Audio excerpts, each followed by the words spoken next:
老实告诉我，少爷给了你多少钱买通你，让你来骗我的？夫人，没有啊。他现在一定是躲在神仙居那个狐狸精那里，然后等到明天天亮了，再告诉我他被放回来了。我堂堂一指挥使千金的女儿，怎么能相信他这骗人的玩意儿呢？夫人，少爷真的是被劫走了。小的吃了雄心豹子胆，也不敢欺骗夫人呐。夫人若不信，可以叫他们出来问话。奇怪，少爷向来跟武林人士毫无瓜葛，怎么会有人想到要绑架勒索他呢？哎呀，我整天担心的事情终于发生了。哎，你快点帮我去备马车，我要去见我爹。哎，夫人，万万不可以呀！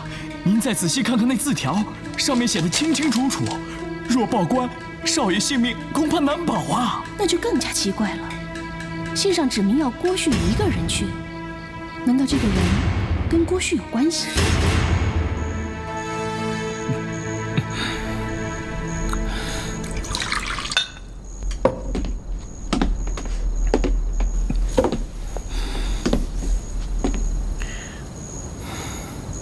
你来晚了，这坛桃花酿快被我喝光了。胭脂呢？没回来，去哪儿了？也没说。如果你还在京城，他是不会回桃花村的。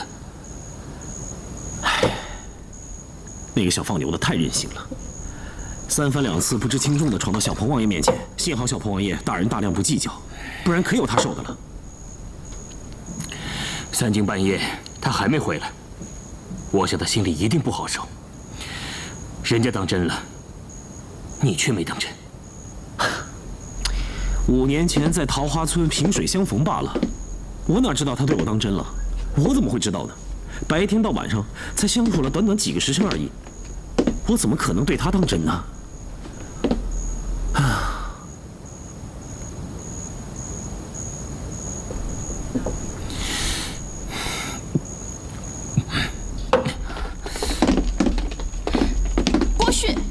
有人在半路上劫走了邓忍，你到底得罪谁了？啊，出什么事了？邓夫人找郭旭，我听胭脂说郭旭在酒房里，所以我就带邓夫人来这儿了。小财神被劫走了？邓夫人，您先别急，郭旭在江湖上素无恩怨，再说冤有头债有主，小财神被劫和他有什么关系？劫匪留下字条，指明要郭旭去救人，怎么跟他没有关系？郭旭，小财神是受你连累才遭此无妄之灾。如果他有个3长2短，我就叫我爹让锦衣卫把你的长风镖局给封了。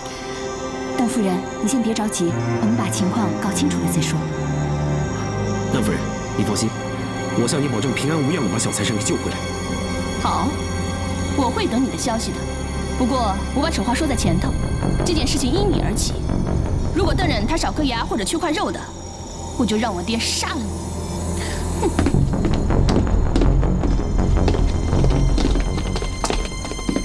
邓夫人直接来找郭旭，见到了风平哥也不报官，看来他真的担心会对小财神不利。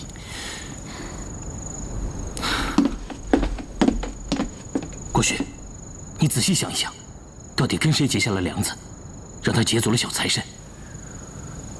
我唯一结下梁子的是铁衣，但绝对不可能是他。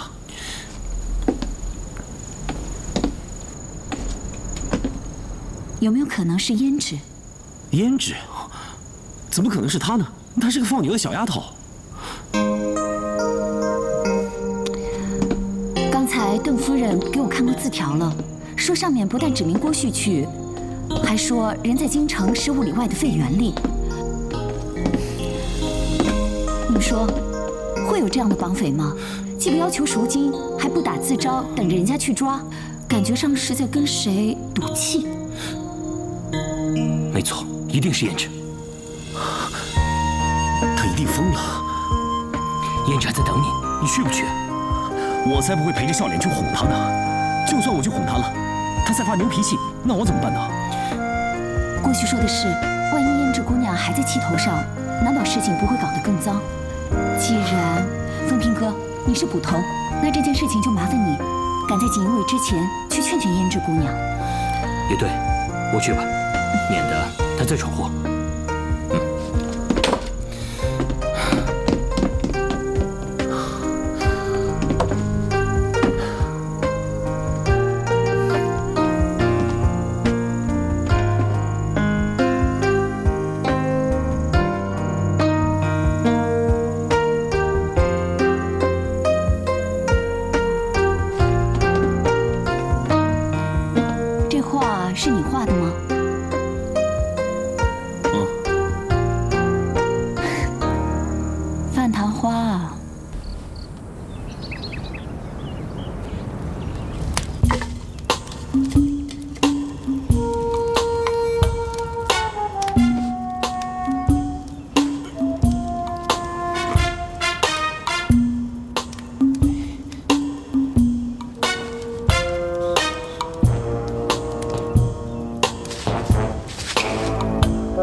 你啊，你要是敢离开这院子半步，我保证打得你哭爹又喊娘。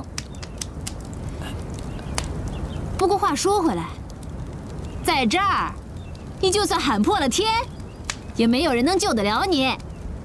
胭脂姑娘，我和你无冤无仇的，别跟我开玩笑了。谁跟你开玩笑？没把你绑在房梁上算客气了。你最好乖一点，要不然这只小小的鸡就能把你的腿打折。要不要试试看？不用了，不用了，不用了。胭脂姑娘身手好，我不敢离开这里半步。我答应胭脂姑娘，我在这里坐着一动也不动，我不会离开这里。小白脸，饿了吧？给。不用不用。怎么了？还嫌弃啊？哎呦，真香！哎呀，胭脂姑娘真是豪爽。那当然。我这金腰带价值不菲，不够的话我回去给你银子啊。你这个小白脸，你把我胭脂当成什么人了？你的那些金银财宝，我根本就不在乎。我在乎的是……你要什么？你说出来，我尽力而为，一定做到。我在乎的你给不了。我给不了，那你把我放走算了。想得美，急什么呀？到时候自然会有人来救你。谁啊？郭旭。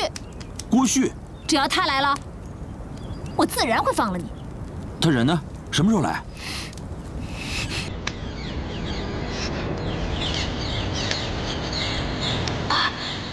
拿着。哎，你去哪儿？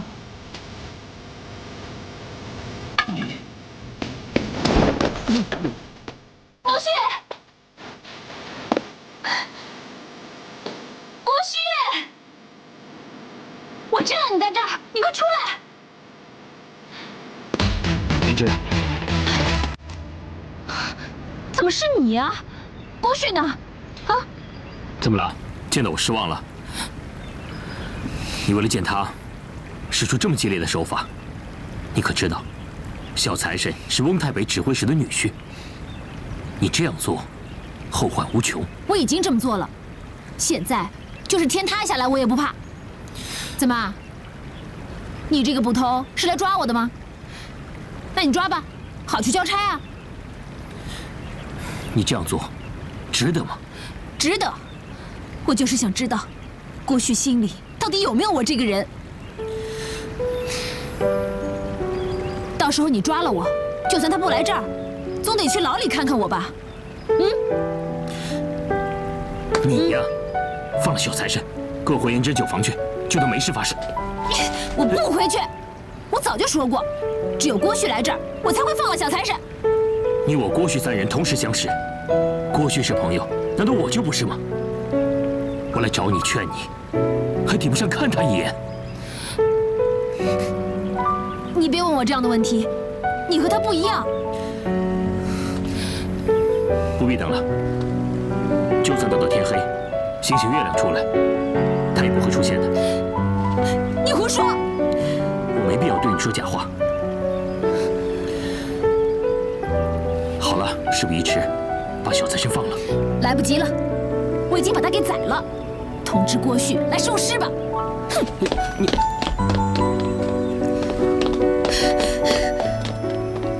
你说什么了？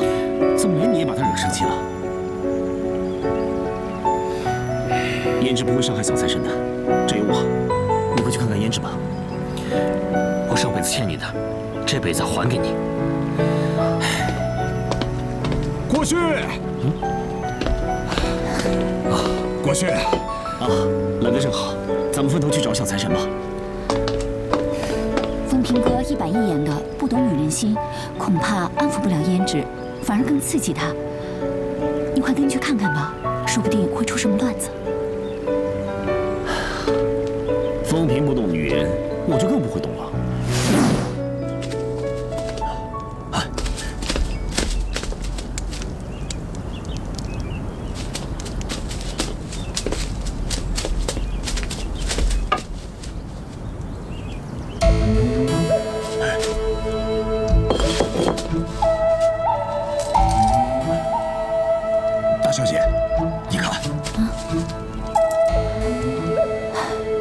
许我见过，是小财神的腰带。是小财神的腰带，衣带上乱，人有失踪。难道邓少爷遭遇不测了吗？这胭脂姑娘也太狠了。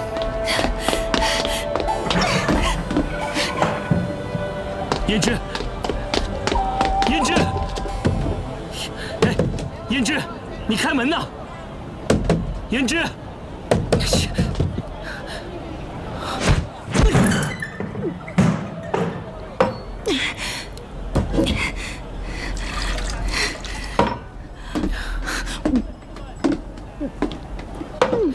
胭脂，别这样灌酒，跟自己过不去。你别管我，我就是要喝。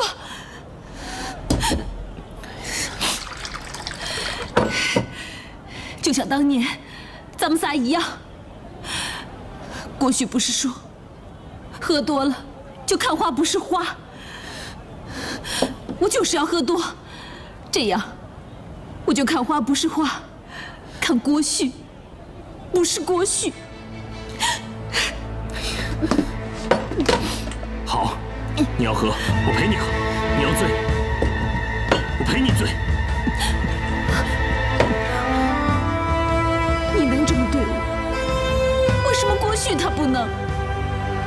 我都把小财神劫走了，可他却无动于衷。胭脂，我只希望他能有我这朋友，心里能有胭脂，就这么难吗？你我都是他的好朋友。不，你听说我把小财神劫走了，怕我出事，直奔就来了。可他根本就没长心，根本就不在乎。好了，你别再说了，把这2酒喝完就去睡，明天醒来就没事了啊。不，我现在就去把小财神接到更远的地方去，看他来不来。嘿，胭脂，你以为京城是什么地方？以为是你长大的那个小村庄吗？你想怎么样就怎么样。劫走了小财神，惊动了锦衣卫，得罪了翁太北，这个罪名你担待不起。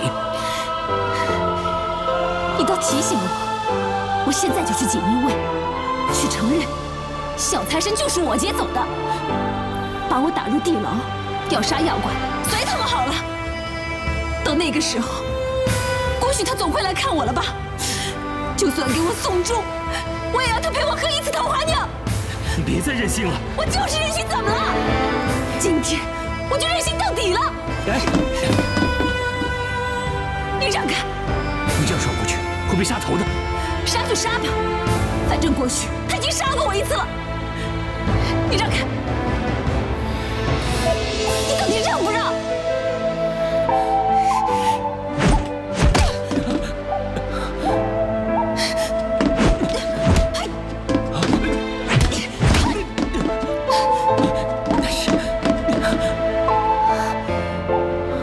你不让开，就别怪我了。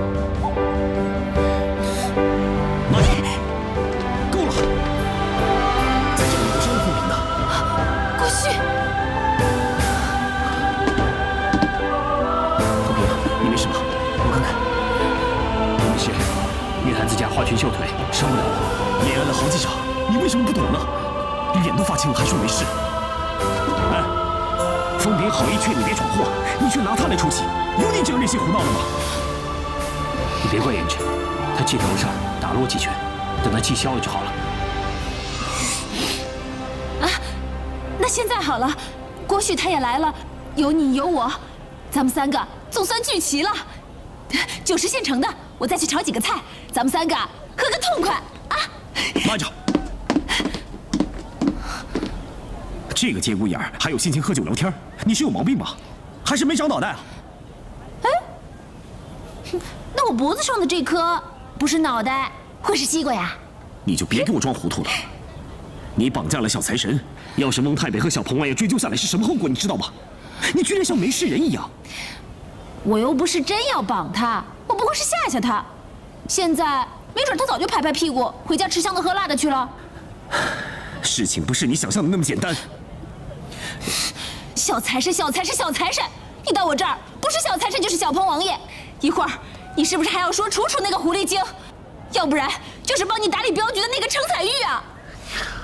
我说你这臭丫头，说着说着又扯到哪儿去了？我问你，胭脂酒坊里卖的酒还是醋啊？当然是酒啊，是吗？怎么我闻着却像是醋呢？哼，绝顶的胭脂桃花酿。是醋，而且酸气还冲天呢。你不但吃女人的醋，连男人的醋都要吃。哼，你和小财神家的温稀珠有的一比。你居然拿我跟那个大醋缸子比！你眼睛再瞪大一点，你就胜过他了。你，别生气，你个大男人，少说两句话。不行，我今天一定要弄清楚，闯了大祸还不知死活，他到底是在跟我较劲呢，还是在较真呢？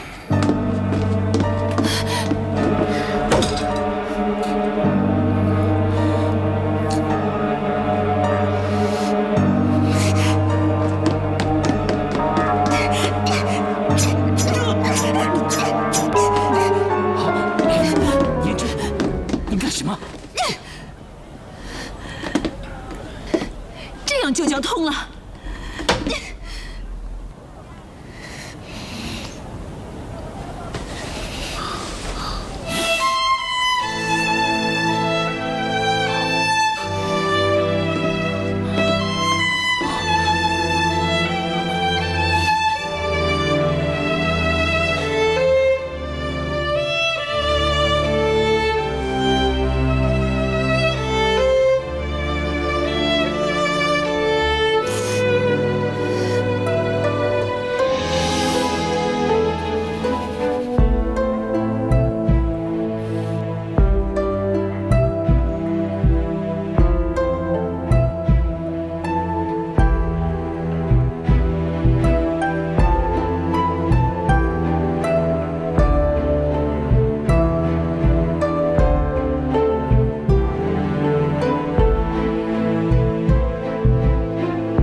是不是记得我？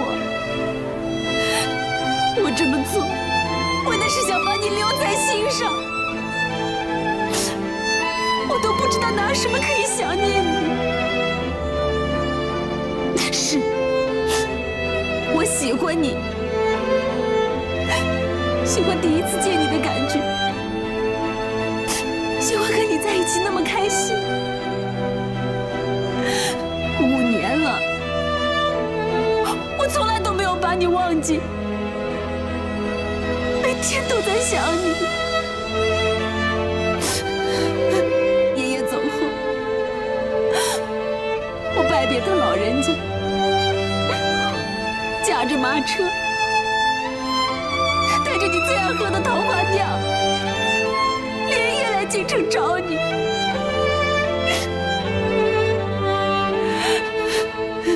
可你却连我们第一次的约定都给忘了。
彩玉，小财神呢？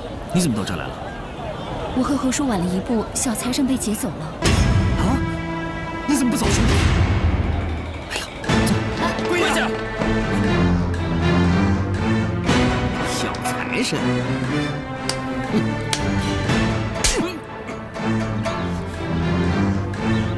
何许人也？竟敢打我！打你？这只是一个小小的警告。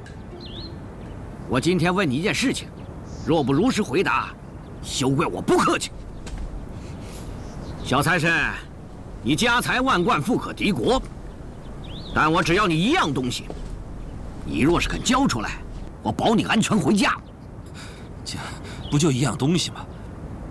你说12个翡翠娃娃。我家里有金娃娃、银娃娃、玉娃娃，翡翠娃娃我没见过。满口胡说！来人，在，继续掌嘴。是。打到头为止。住手！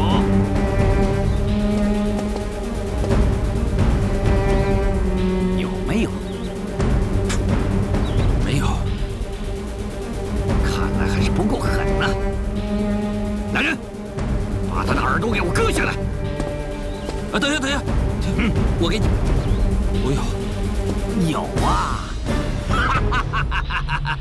这就对了嘛！赶紧给你老婆写信，让她明天拿着翡翠娃娃来换你的命。郭旭，你还有脸来见我？你保证把邓忍平平安安带回来，半路上却让人给劫走了。你说你对得起邓忍，对得起我吗？不行，我要告诉我爹，我要去救人。邓夫人，你冷静一点，不宜冲动。我男人要死了，我快成寡妇了，我能不着急吗？郭旭，你帮我想想办法。你说到底是被谁劫走了？你想一想啊。等着他把邓忍抬回来吗？想当初我跟邓忍许配的时候，我们合过8字的呀。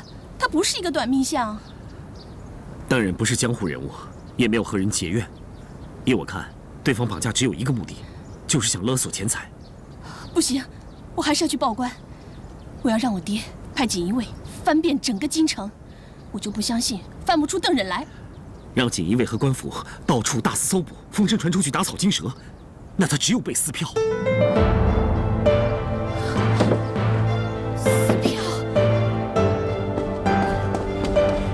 禀夫人，有飞剑传书。快给我！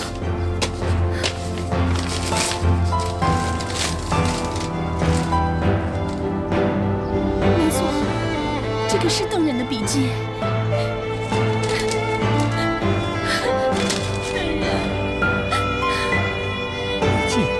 迟迟才来禀报，真是越来越大胆了。爹，是我不让他们报官的，那些人都心狠手辣，我怕逼急了会对邓忍不利啊。哎呀，你太糊涂了！就算爹不是指挥使，也是你爹是邓忍的岳父，他有事，爹会不管吗？爹，你别担心，郭旭跟彩玉姑娘已经冒充我跟邓生拿着翡翠娃娃去交换邓忍了。是吗？那翡翠娃娃去换？是啊，信上说了，只要我们拿着翡翠娃娃去交换，他们就保证毫发无伤地放了邓忍。哎呀，爹再三嘱咐你要妥善保管，你这么轻易就拿去送人，你当爹的话是耳边风吗？爹，邓忍是我丈夫呀，这都什么节骨眼了？难道邓忍的命还不值几个破娃娃吗？哎呀，不管怎么说，翡翠娃娃是皇太后所赐，不能流落在外。曲兴武，马上结合人马，跟我走。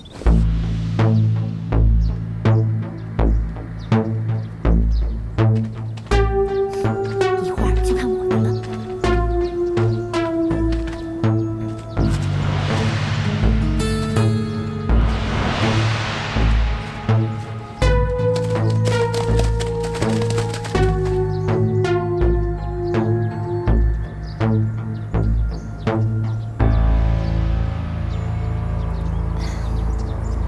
你就是邓忍的媳妇翁熙珠啊？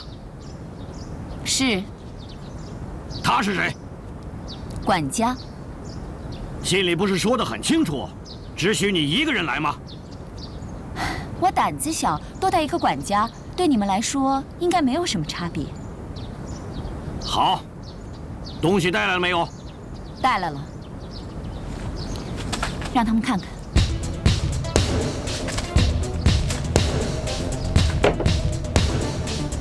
快把东西拿过来！不行，我必须先亲眼见到我丈夫，才能把东西给你们。好，把人带上来。走。走，快走，快走。相公，我们是来接你回去的。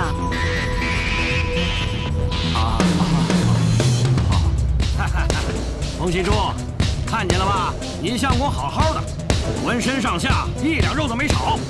快把东西拿过来，带你相公回家。不行，一手交货，一手交人。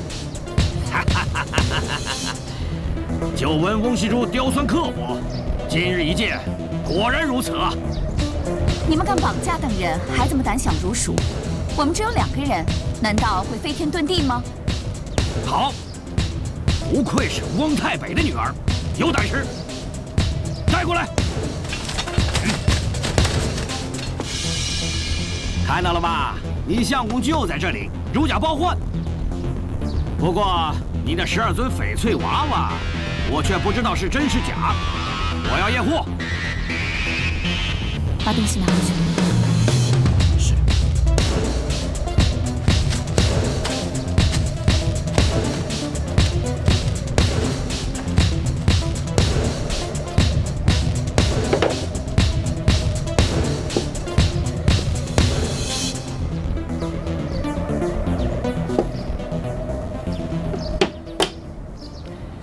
放人！哈哈哈哈哈！哎，啊！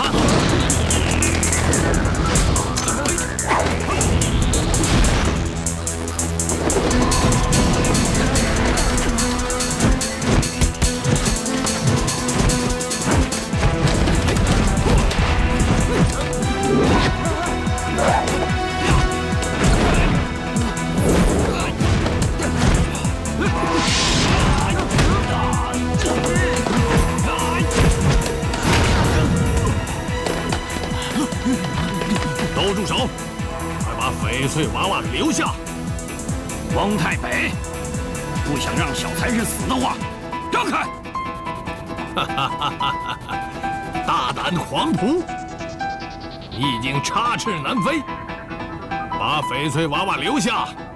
翡翠娃娃，乃5届旗袍，我既已到手，岂会给你？哼！我看你是我够了。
指挥使，你没事吧？我没事。区一个狂徒，岂是我的对手？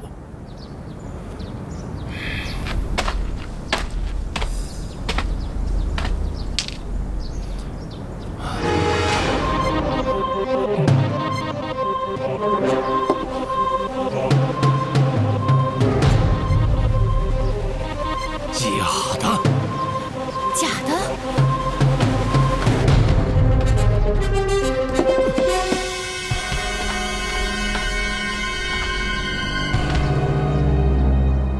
全都是假的。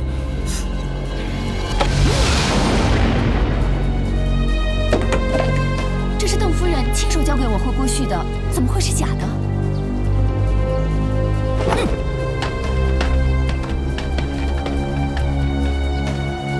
奇怪，翁太尉怎么一眼就能看出这些是假的呢？我说怎么可能一眼看得出真假呢？一定是我岳父弄错了。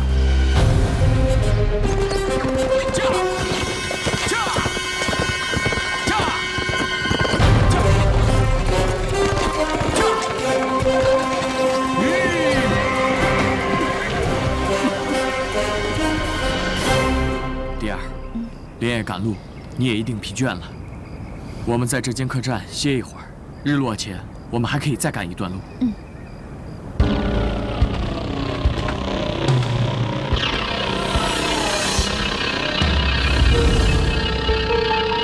三哥，有什么不对吗？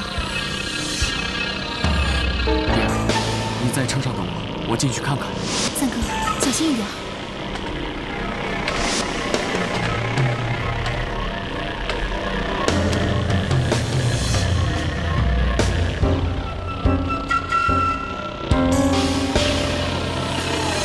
掌柜的，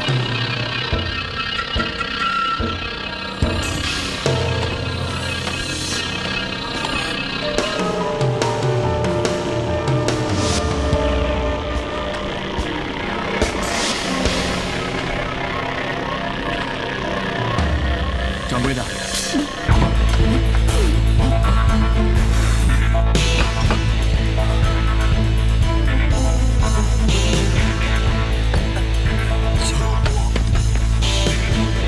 你怎么了？谁干的？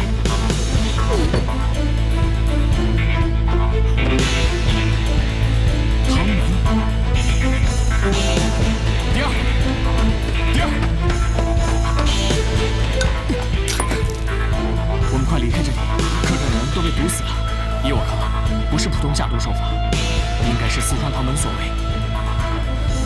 我怀疑，我们这一路上都被唐门监视着。怎么会呢？我们一路都很小心啊。江湖中世事难以预料，我们先离开此地再说。那我们该怎么办？我们改走水路。三哥，那边有船。啊？请问去哪里呀？顺着水流走，走得越远越好。好，好，好，两位请上船吧。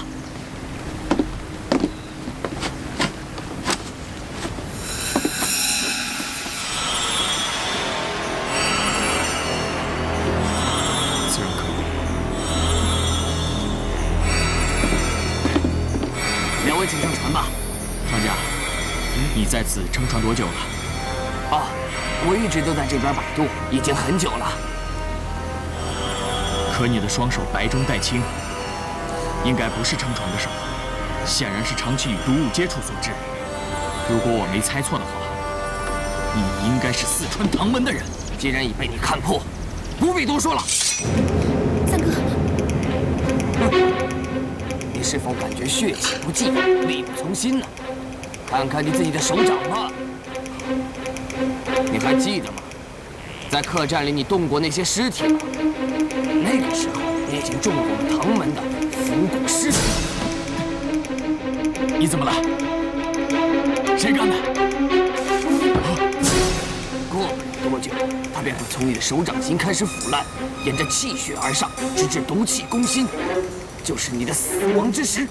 我云某与你们唐门无冤无仇，你们为何下此毒手？何必明知故问？只要你交出翡翠娃娃，我立刻送上解药。做梦！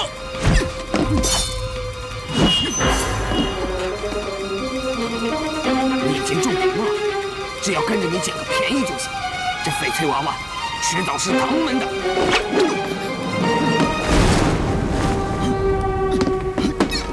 三哥，不要碰我！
里？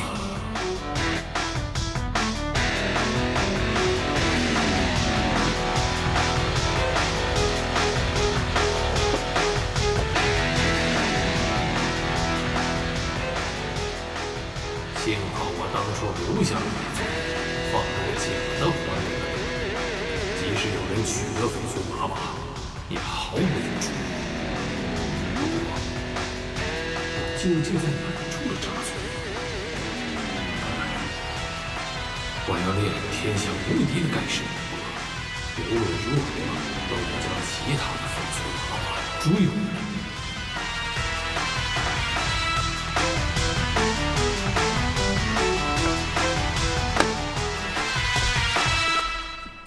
大人，招供了吗？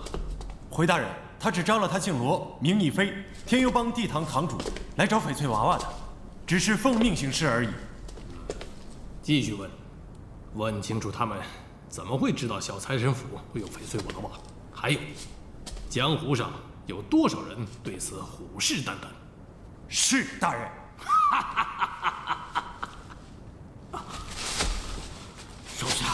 手下败将。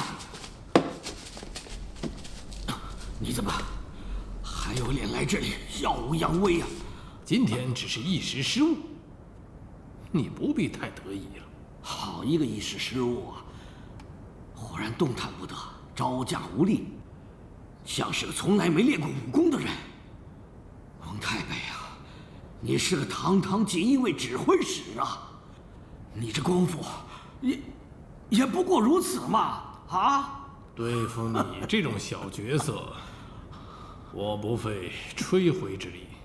这次是小试牛刀，今日你落到我锦衣卫手里，你就不用再逞口舌之快了。快快招来！江湖上有多少人在打翡翠娃娃的主意？还有，东西究竟是如何被调包的？翁太尉，你这么聪明的人，这问题一点都不高明。我要早知道是假的，我何必大费周章啊！翁太尉，翡翠娃娃乃五界奇物，江湖上人人争而得之。现在三江五派早已秦朝主动，到时候就连鸡飞狗盗之徒都会插足。你想斩尽杀绝，难啊，难如登天。不信，咱们就走着瞧。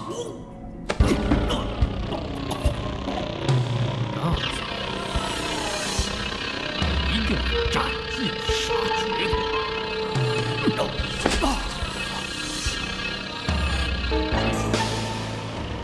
闻到他招为止。是。你我分属翁婿，客套的话就不必了。既然你没事，那爹有件事想问问你。郭旭和程彩玉拿去交换的翡翠娃娃，怎么会是假的呢？不可能啊，是我亲自交给他们的，假不了。是啊，爹，会不会是你搞错了？翡翠娃娃我借去把玩过，是真是假一目了然。我把翡翠娃娃交还你保管的时候，当时仍是真的，为何后来却变成假的了？爹，你看会不会是那天那个盗贼潜入我们藏宝室之后，鱼目混珠，瞒天过海了呢？哎，对，一定是这样的。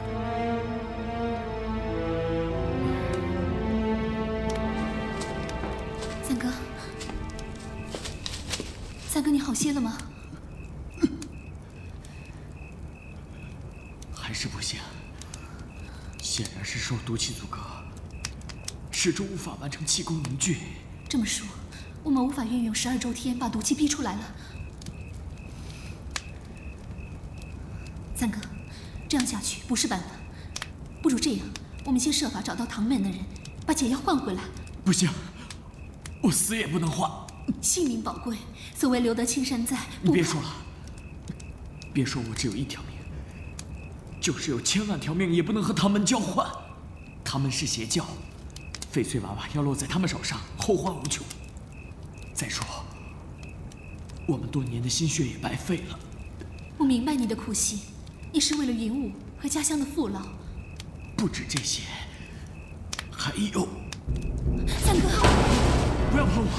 我说过，我毒发的时候，不管多么痛苦，都不要碰我，连衣服也不能碰。你一定要记住，明白吗？三哥，我不忍心，我不忍心看到你受如此痛苦的折磨。放心，你三哥挺得住。更何况，我的痛苦才刚刚开始，我还要忍受万箭穿心、千刀万剐的痛。你一定要坚强，否则这条漫长的荆棘路上，你永远也走不完，回不到云家庄，明白吗？蝶儿，我们离开家乡，千里迢迢，为了什么？现在，翡翠娃娃就在我们手上，我们绝不能功亏一篑。我知道，可是我想救你啊！他们之助，天下第一。若无他们的解药，我只有死路一条。如果不能带着翡翠娃娃平安回到家乡，我真是死不瞑目。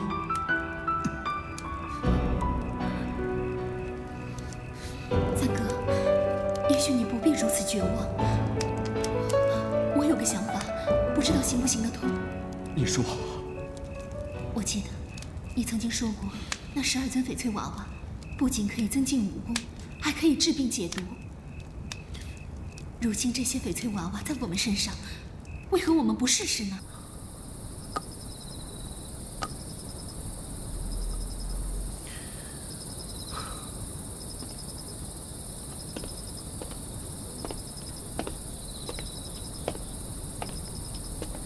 什么事情想那么出神？啊，我在想翡翠娃娃怎么会突然变成假的了呢？我想只有2种可能，一种是内贼，另外一种就是外鬼。如果是内贼，小财神的嫌疑最大；如果是外鬼，那就是云三。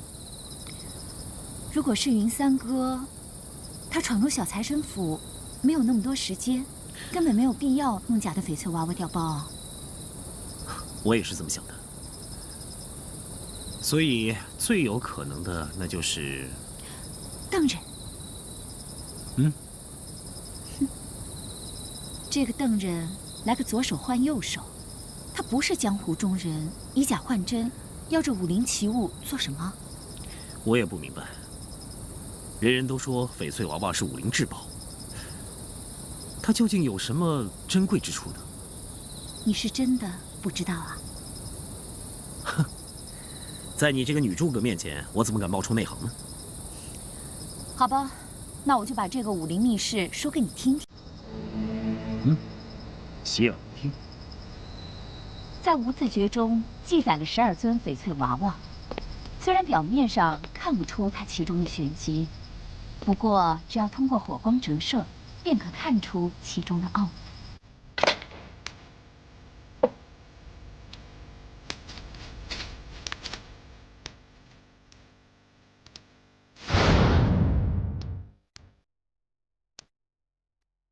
翡翠娃娃在火光的照映下，便可看出雕刻在人体里面的奇经8脉，其中经脉上又有许多的小点，著名的经脉曲度。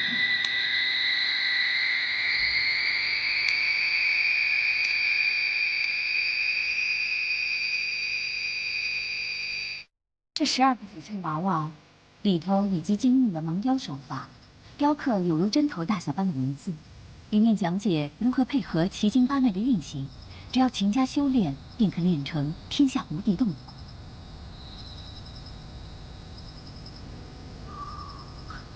难怪武林中人人梦寐以求。里面暗藏的经脉和文字，说明了如何使用金针刺穴。一旦配合上武功加以修炼，便可治天下奇难杂症，疗天下伤残病毒。这也是医学宝典。等等，只要得到了这12尊翡翠娃娃，不但可以称霸武林，还可以成为神医妙手。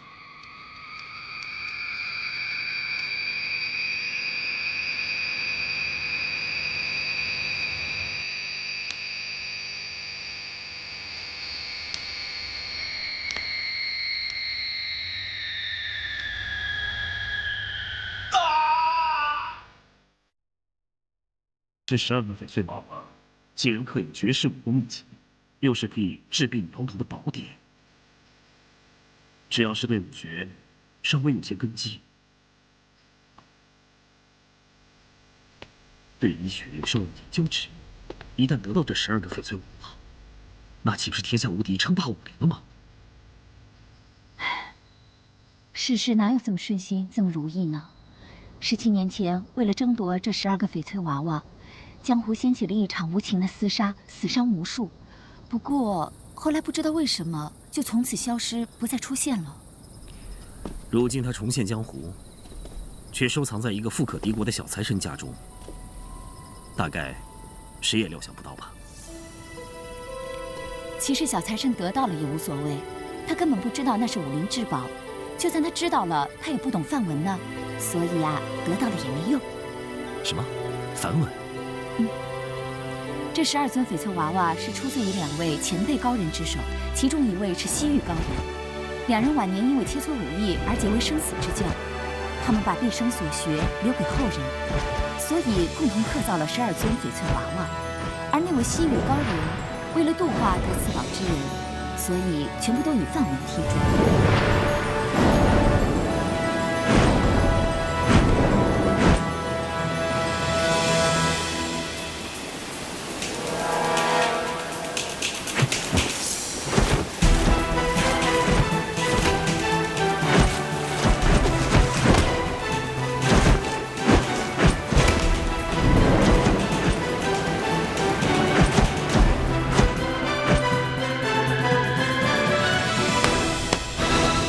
我明白了，这位西域高人担心宝物落入外人之手，假如想要修炼独霸武林，就必须先要学习梵文。要学梵文呢，就必须熟读经书。一旦熟读经书，就必然会洗心革面，就再也不会为非作歹了。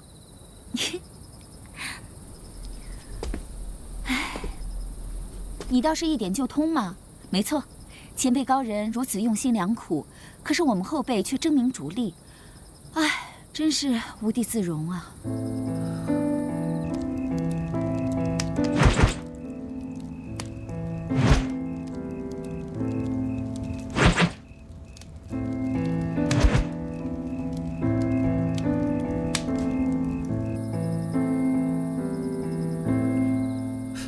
可是，正所谓物极必反啊！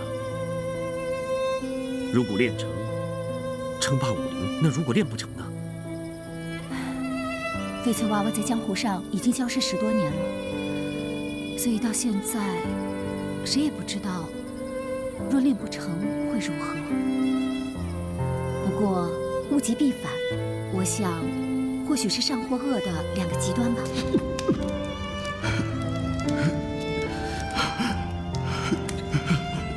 三哥，你身上的毒还没有逼出来吗？没有。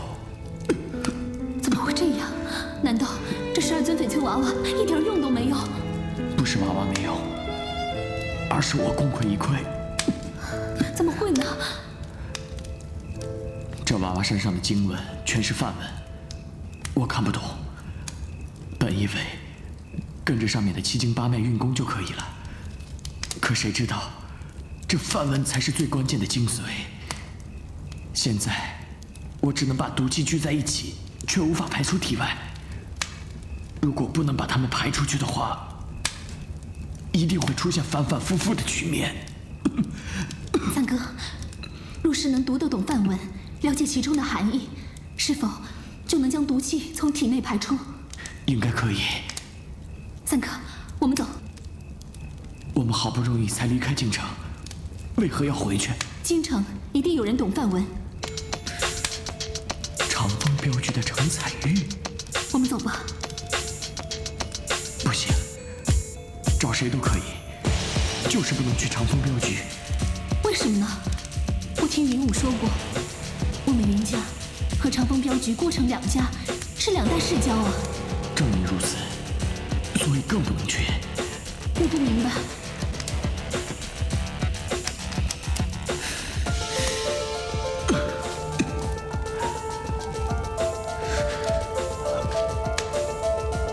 17年前，郭城2位士庶护送我爹和翡翠娃娃回云家庄，半路遭人劫镖。2位士庶为了保护我爹和翡翠娃娃，不惜性命，壮烈牺牲了。自那之后，翡翠娃娃也没了下落，就此消失。铁衣兄妹和郭旭成了没爹的孩子。我们云家欠他们的实在太多了，我们还有什么脸面对？这件事都过去这么多年了，欠恩报恩，欠情还情，欠下的就应该还。可是一张愧疚，不敢面对程家兄妹还有郭旭，万一你和云武有个3长2短，岂不是要世世代代都欠下去了？可是小财神和郭旭是好朋友，万一他反悔把翡翠娃娃要回去，我们岂不是一场空？再说，江湖各派已经盯上了我们，贸然前去，恐怕会给郭旭和长风镖局带来麻烦。小财神把翡翠娃娃送给了我，那就是我的了。现在走一步算一步吧。三哥，你的情况不能再拖了，我现在就去备马，我们立刻回京城。要不是胭脂仙劫走他，我家小财神也不会遭那个罪呀。你要知道，邓忍是我相公，他也是锦衣卫的东床快婿，被一个女人欺负，传出去了，不但丢了邓府的脸，连你们锦衣卫的脸上也挂不住啊。总该拿出个对策吧。夫人，您的意思是？我爹是锦衣卫指挥使，他的身份当然是不便出面了。而你又是我爹的心腹，你说呢？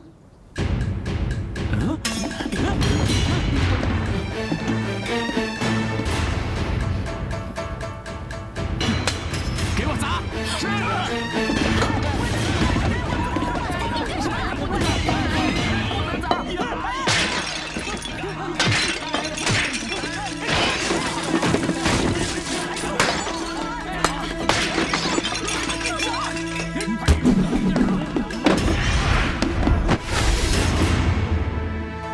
这位官爷，我这胭脂酒坊，一不扰民，二不欠税，你们竟然又打又砸的，总要给我个理由吧？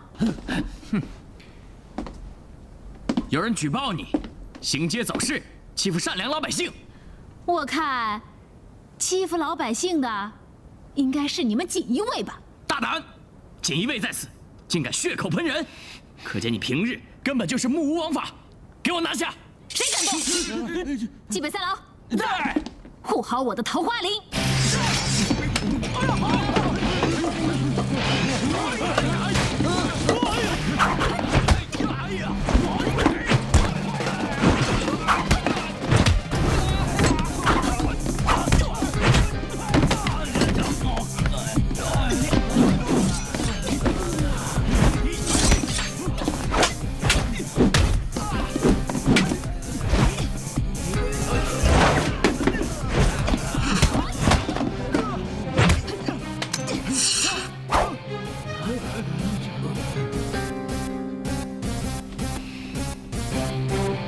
我爷爷说：“这人在刀在，人亡刀亡。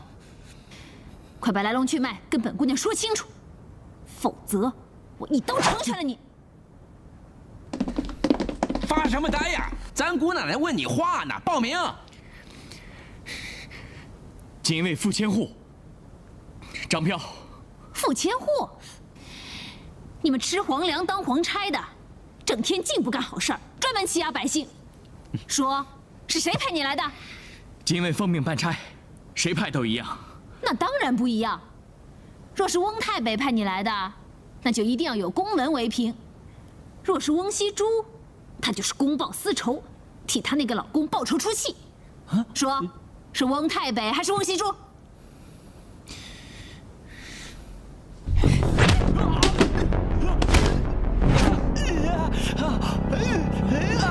听说过我血手胭脂的人，一定知道我不会心慈手软的。说，我说，没错，是温虚珠派我们来的。他请你去一趟邓府，赔礼道歉啊！饶命啊！饶命啊！就因为我劫走了他那个一身同处的老公？你早说嘛！这个小财神府，我早就想故地重游了，何必这样大动干戈？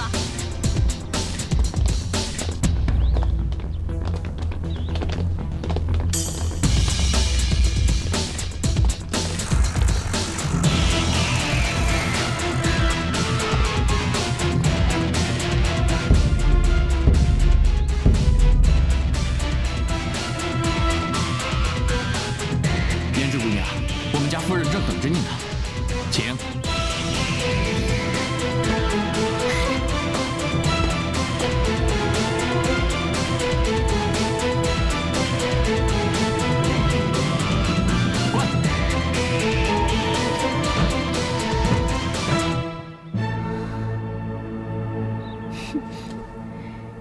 既然是请本姑娘来，怎么堂堂财神府，连端茶倒水的礼貌都没有啊？张彪，是，别指望他们了，就这帮酒囊饭袋，早就是我的手下败将了，不用拿这种阵势来吓唬我。哎，指挥使的女儿，在我眼里呀，一文都不值。大胆！嘿，我胆子不大，就是气儿足。一遇到不讲理的事情呢，我就理直气壮，什么都不怕。哼，锦衣卫是朝廷命官，你这样对我，我可以让我爹随时把你打入地牢。嘿，哎呀，果真是假公济私，公报私仇啊！我告诉你，本姑娘可不是吓大的，你砸了我的酒房，伤了我的人，这笔账就算是到皇上面前，我也会跟你算得清清楚楚。哼，我长这么大，连邓忍都不敢这么跟我说话，你不想活了吗？是你把本姑娘请来的，既然来了，就让你见识一下本姑娘。被爹宠坏的女儿，不是每个人都像小财神那样好脾气让你欺负的。你也不看看这是什么地方，你敢在这儿撒野，我让你爬着出去。嘿，你爹没教你吗？这请神容易送神难。你今天不但要赔礼道歉，还要赔我酒房的损失，否则呀，我就吃你的喝你的不走了。你啊，怎么样啊？哟，你这生气的模样还真够丑的，怪不得邓忍天天在外面风花雪月，连家都不待啊！啊！你敢打我？对呀，你怎么打别人，我就怎么打你。今儿我非替你爹好好教教你这个被宠坏的大醋缸！你造反了吗？来人，把他给我拿下！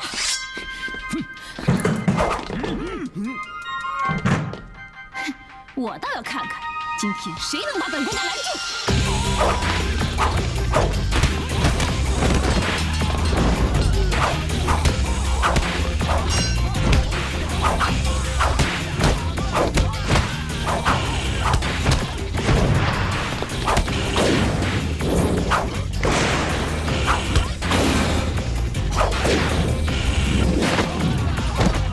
给我活捉他，别让他跑了！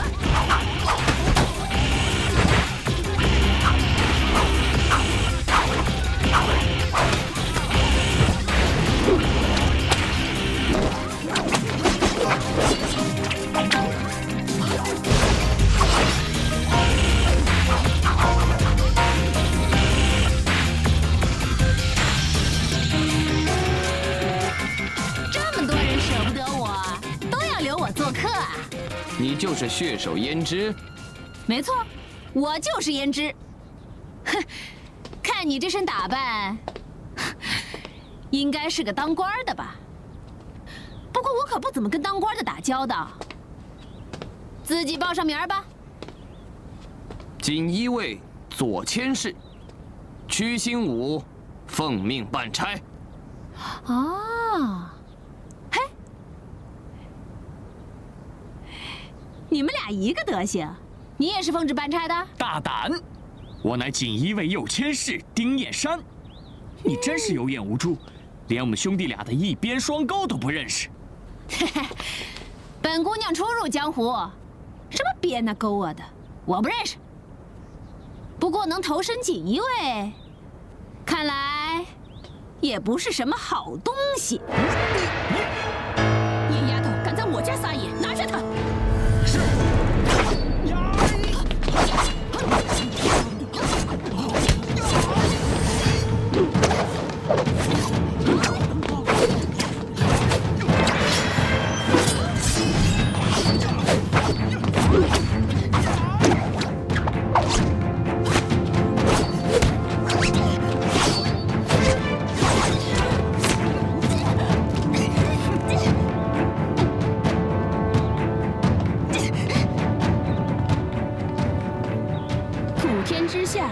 除了皇上、皇太后，还没有人敢打我翁西珠呢。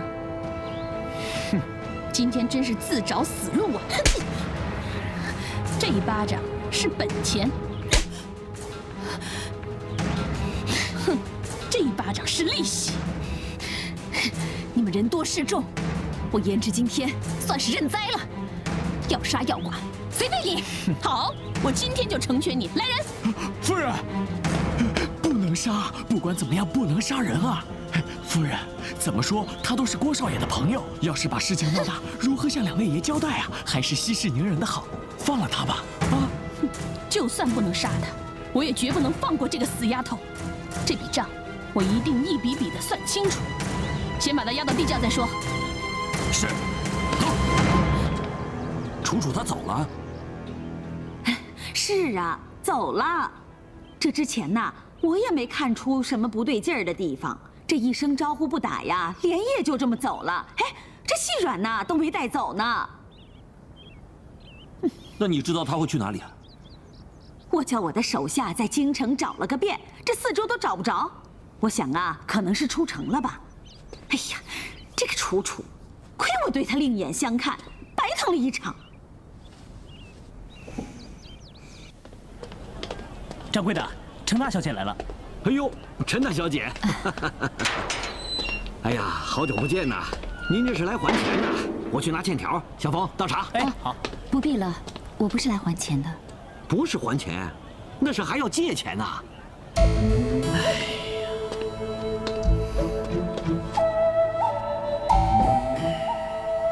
也不是，我今天来想和李掌柜商量一下。我这个月有点困难，利息钱能不能延个几天？行啊，你程大小姐亲自开口了，我能说不吗？不过我也不是老板，真的做不了这个主。要说呢，钱庄和镖局往来也几十年了，以前两位老掌柜都很讲信用。我知道，现在的镖局啊，不比以前了。少局主成天在外玩乐，你哥哥陈铁一也改行打煤球了，镖师都走了一大半，全凭你一个女孩子撑着，你真辛苦啊！郭旭，郭旭，铁一，你回来了。郭旭，郭旭他人呢？啊。他一大清早陪着小彭王爷遛马去了，到现在还没回来呢。那我等他。哥，啊，六叔，你先去忙吧，我陪我哥等郭旭。好，好。彩玉，我又不是3岁小孩子，不需要你来陪我。哥，彩玉，今儿去遛马真是爽快啊！铁一，你居然还有心情出去遛马，做人做成你这样，真是无药可救。难道你心里除了自己就没有别人，就没有镖局了吗？镖局怎么了？居然还跟我装蒜！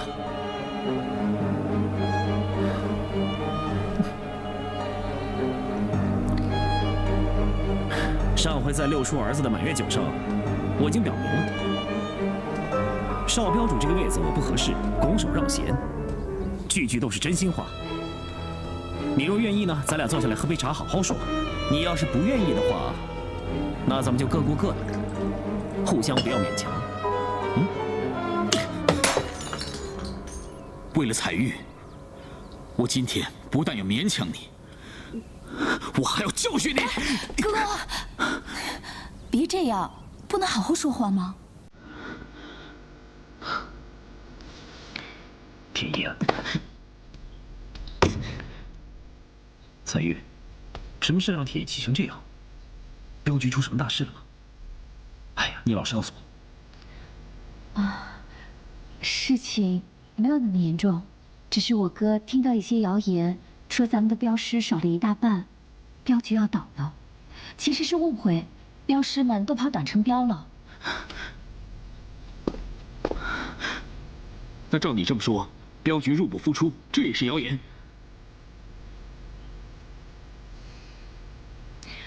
镖局现在的收益的确比以前少，不过勉强还能维持开销，用不着担心。你信不过我，总该信彩玉的话吧？彩玉说了不用担心的，所以以后你也用不着对我吹胡子瞪眼了。你过来！不能富贵，非因宿命致远览，难成大器，既谈诗酒又恋花。你打算一辈子都这样？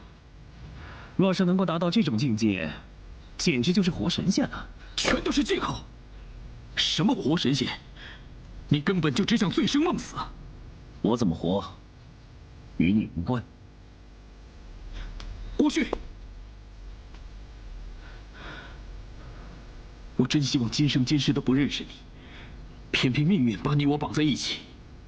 郭旭，难道你忘了我们的父亲是怎么惨死的吗？你这样弃镖局于不顾，活得醉生梦死，你怎么对得起你死去的爹？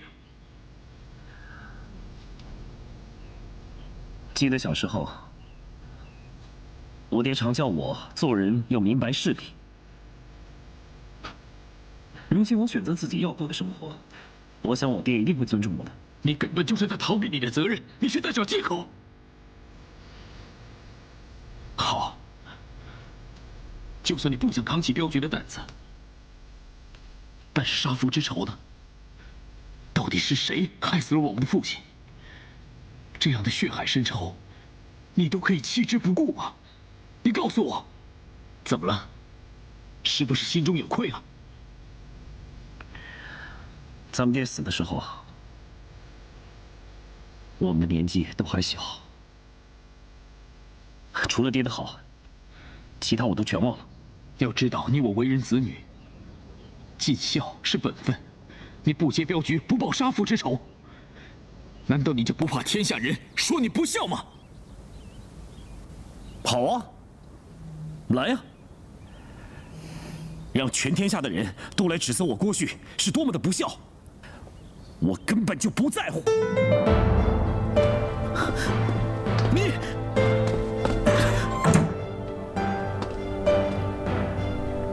你说你孝顺，念念不忘杀父之仇，那你为什么不接掌镖局呢？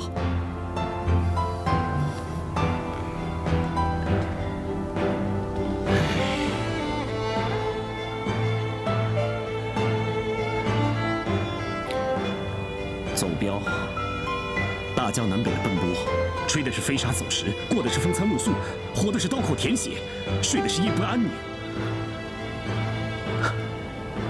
我郭旭不要这样的人生，这种生活我受够了。想当初咱们的爹出门走镖，我们做子女的只能盼着，1年半载盼不到爹回家，结果盼回来的是什么呢？盼回来的是天人永隔，是一句句再也不能睁开眼睛看着我们的尸首。正因为你我的爹死得不明不白，所以我们俩更该争气。这口气我不想争。失去亲人的痛苦，你和我还有彩玉都已经经历过一次了。不去走镖，至少你我还活着，彩玉也不必再为你我送终。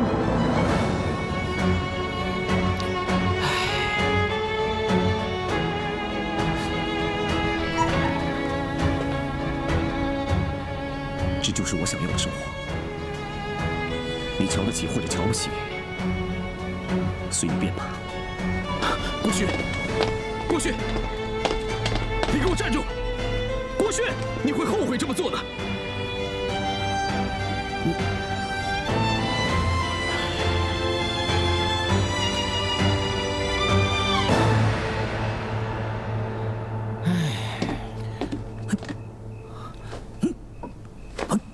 发生什么事了？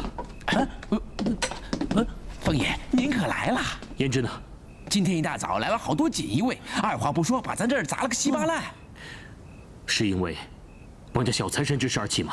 说是给人家赔礼道歉，但是赔礼道歉哪有道一天的道理？那可不好，胭脂这个人是不会给人家道什么歉的，一定是出事了。去找锦衣卫去了？他干嘛去了？哎呀，笨呐！凤爷肯定去找胭脂姑娘了。对呀，锦衣卫，哎，那可是一壶好啊！凤爷一个人肯定不行。哎，你们两个，赶紧去找郭旭来帮忙。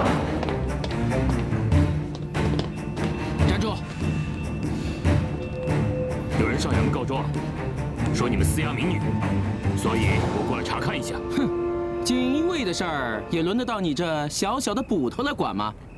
虽然我只是个小小的捕头，可这所有的事情都归我管，要不然我无法向告状的苦主交代。那我就不客气了。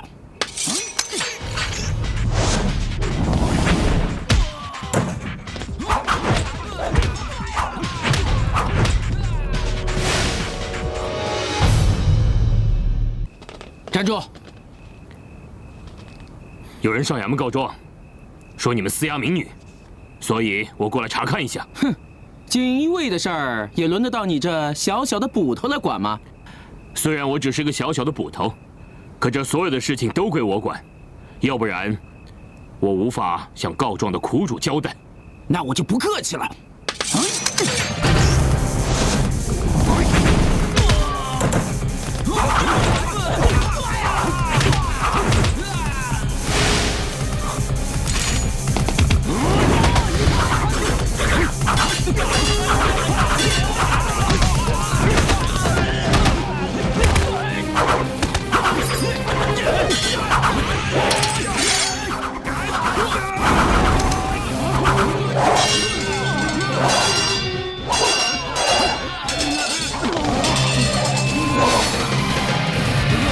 都给我退下！我不想伤任何人。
到底发生什么事？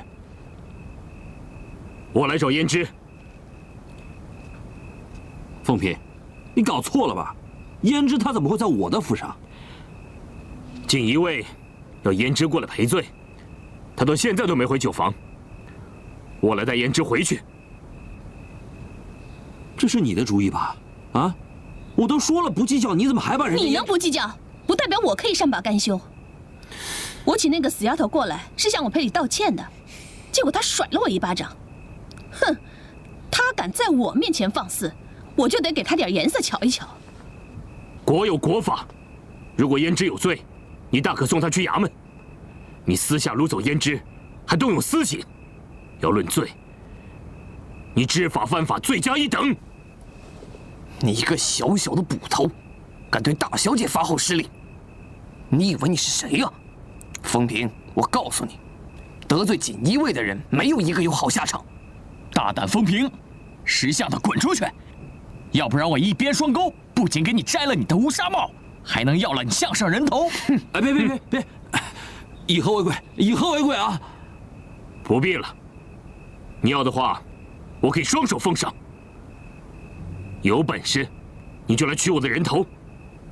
今天，我就是不干这个捕头了，也要把胭脂带走。哼，放肆！给我拿下！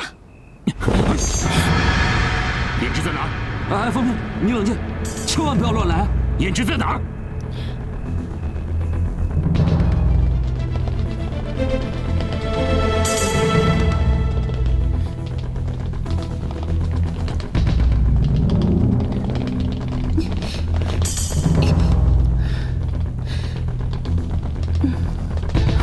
里面。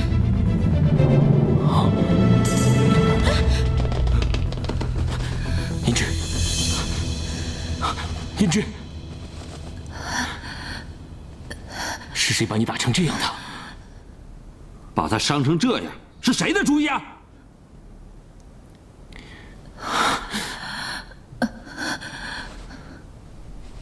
一定是你！除了你之外，没人敢如此胡作非为。你仗着是翁太北的女儿，仗势凌人，还利用锦衣卫滥用私刑，实在太可恶了。风平，我是一家之主，我知道你不满意，但是请你冲着我来，千万别动刀见血。我也相信你是有度量的人，也请你看在我被胭脂绑架过的份上，以及郭旭的交情份上，请接受我的道歉。我一定教训该教训的人。你何必对她低三下四的？那个疯女人居然甩了我一巴掌，我没杀她，已经算是客气的了。我看这邓冉还像个人的份上，这一刀，我只是提醒一下你，如若不然，我必留在你那傲慢无礼、面目可憎的脸上。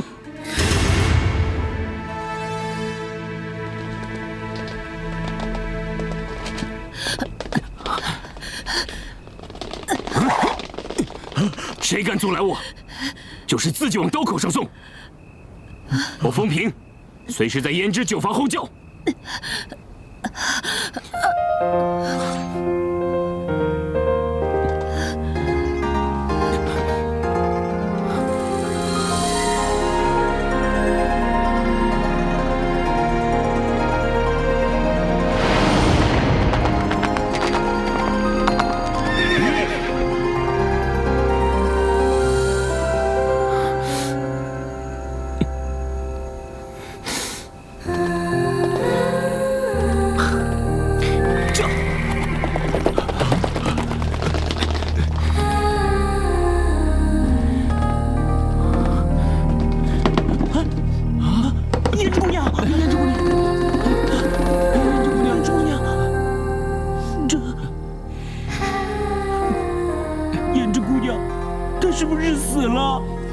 你能不能不乌鸦嘴啊？我，那个，咱们还是不要打扰风爷爷和胭脂姑娘了，明天再来打扫吧。走，我不走吧。哎呀，姑娘，走吧。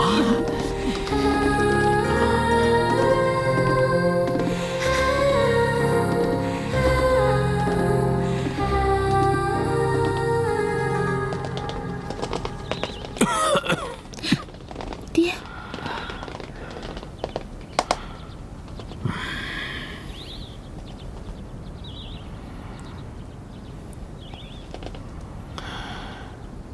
没错，风平是霹雳飞刀，是高手。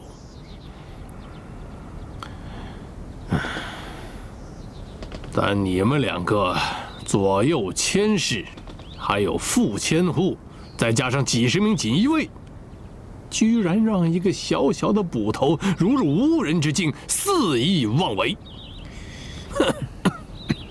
简直是天大的笑话，荒谬！我吩咐你们严加看守，你们怎么当差的？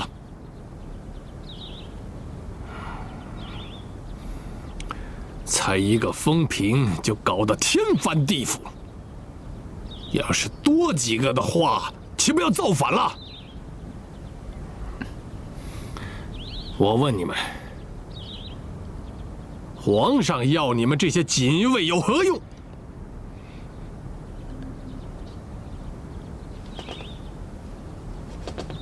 要我翁太北又有何用？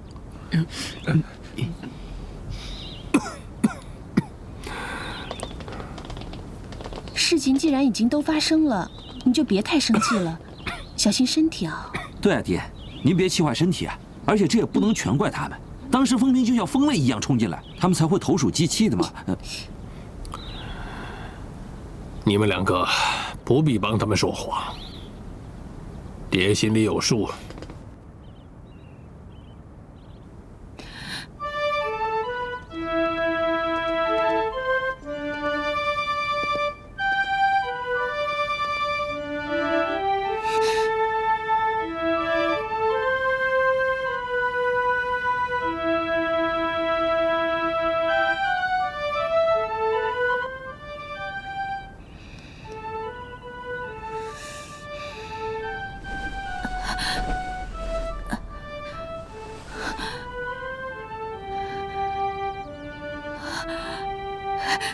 郭旭，郭旭，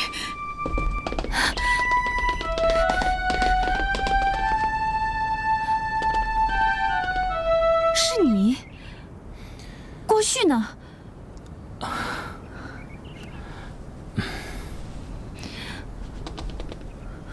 我听见笛声，就跑过来了。郭旭他人呢？在你睡着的时候，他和彩玉来过，留下了金疮药，希望你早点好起来。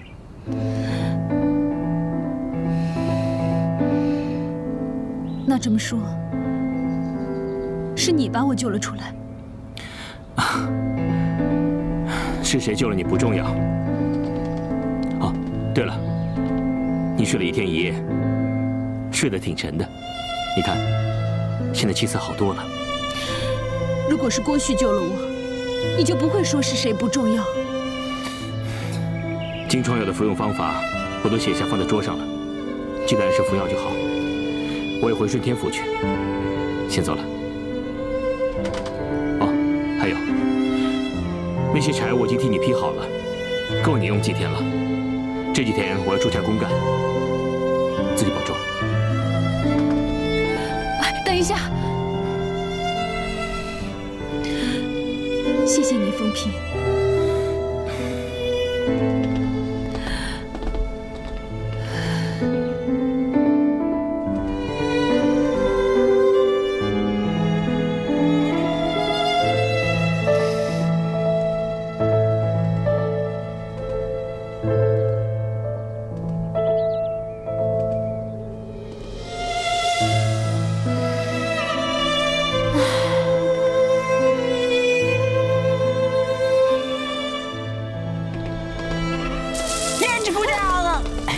三郎，你怎么在这儿？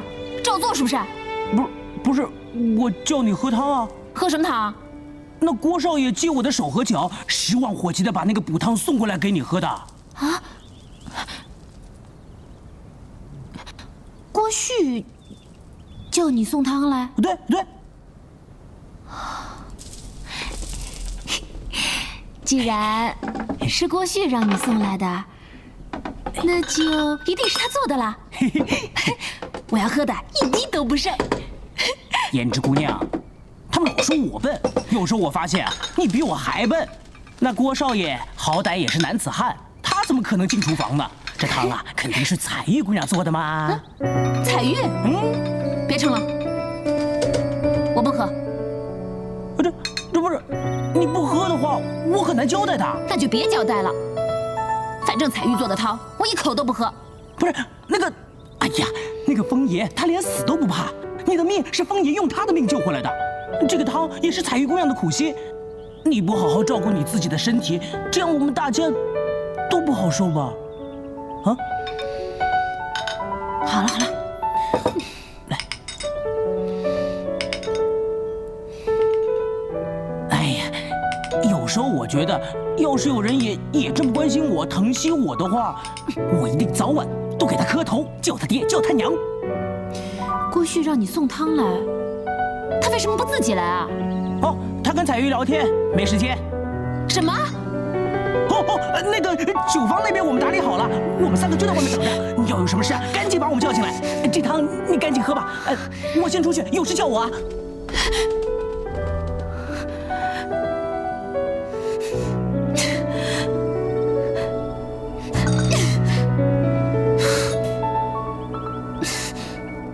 卑职参见指挥使。你们2个听好了。现在马上去顺天府捉拿风平，押往北镇抚司严刑询问。你们要记住，要不露声色，暗中进行。去吧。大人，属下怕那风平自恃身怀绝技，会负隅顽抗，不会束手就擒的。大人，这事儿要是闹大了，可就麻烦了。锦衣卫的威望不容许被挑衅。若是拒捕，格杀勿论。是。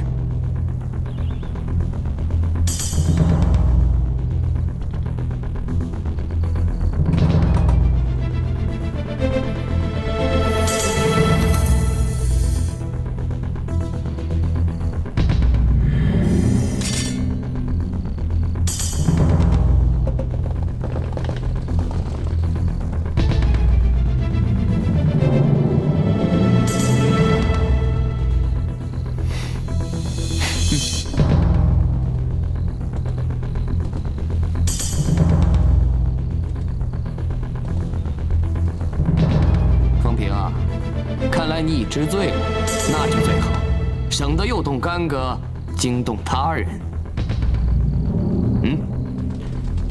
用不着。我既然在此等你们，又怎么会逃跑？我自己走。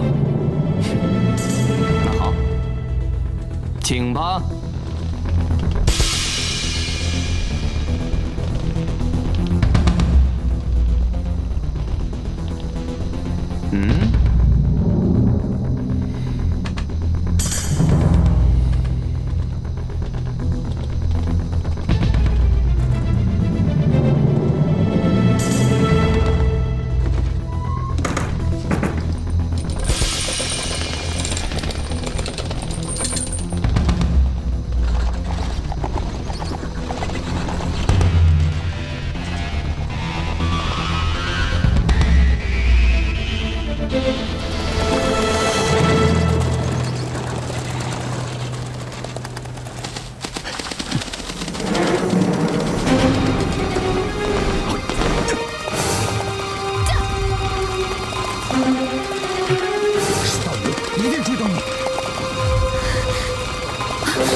不是来杀我们的。我们走。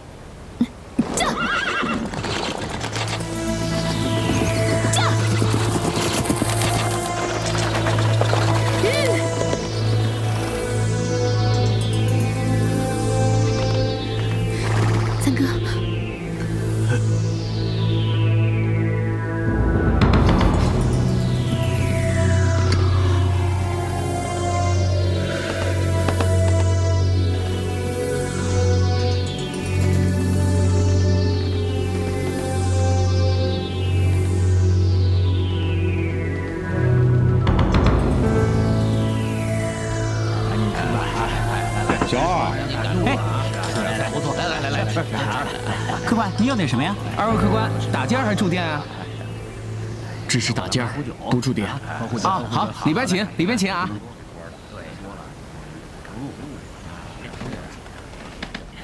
来，客官，里边请，里边请啊。小二花生米。哎，好嘞。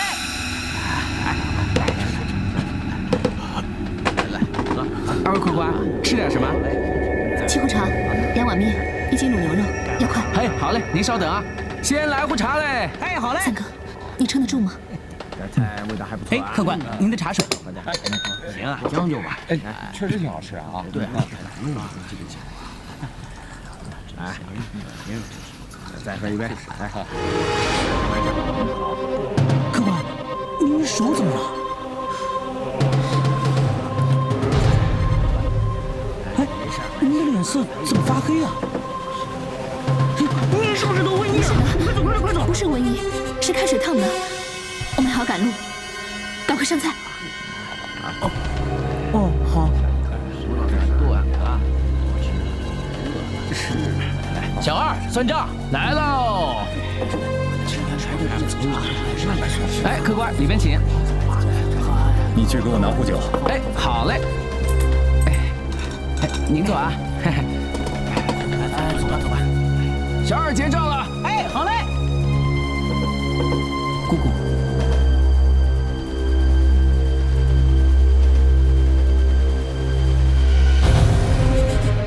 二位客官，吃点什么呀？先来壶茶再说。哎，好嘞，您稍等啊。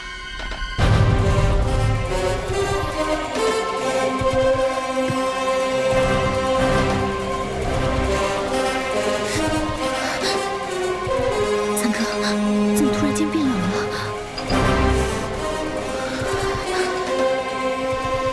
那就是唐门的三姑和二公子，快离开这里！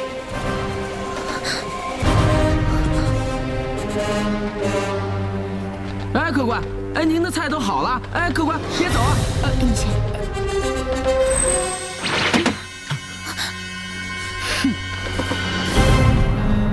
我都来了，你还走得了吗？唐三姑，你到底想怎么样？你中毒至深，我看你疼痛难忍，我们不妨做个交易吧。你拿翡翠娃娃来跟我换解药。什么翡翠娃娃？我不懂你在说些什么。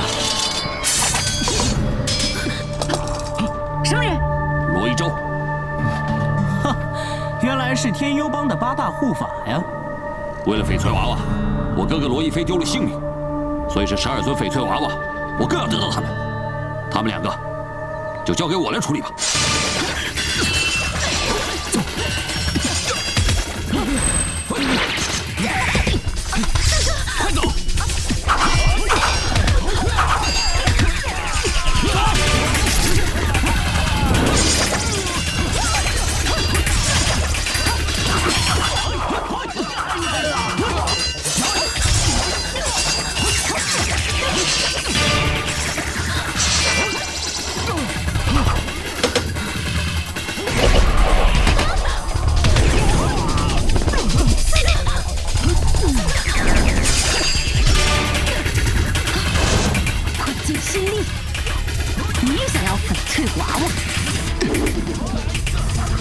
这里这么热闹，我快剑心力最喜欢凑热闹了。想不到唯利是图的快剑心力，也做起了拔刀相助的无聊事情。辛某只是心血来潮，想顺手拍死些苍蝇罢了。哼，好大的口气！你没事吧？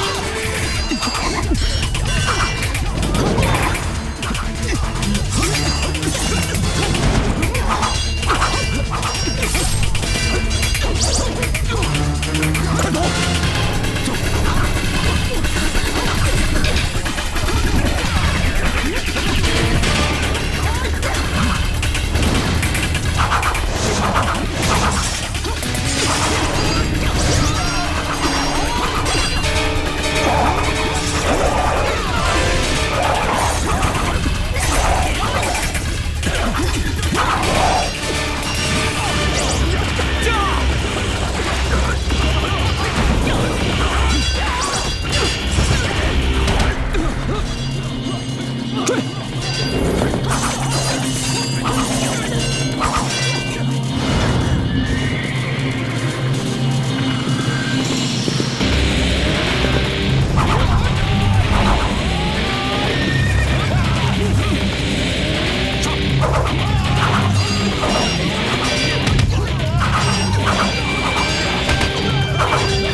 你们天幽帮趁人之危，可不光明磊落。快见西里，你收了他们多少银子？如此死命护驾。很多。说吧，你是自己走呢，还是我新爷亲自动手？既然你选择与天幽帮为敌，那咱们后会有期。走，走。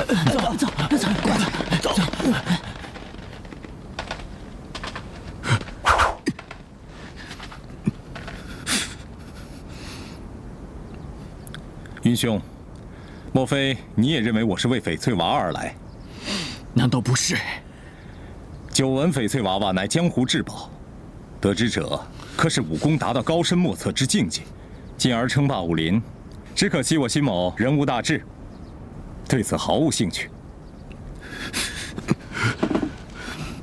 刚刚辛兄出手相助，是为了钱。要多少，请说吧。刚才辛某猎人头的时候，是车上的姑娘受惊了，此刻拔刀相助，只是想为姑娘压压惊。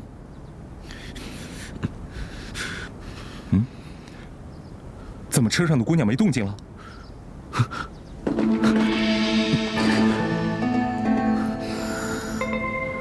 楚楚，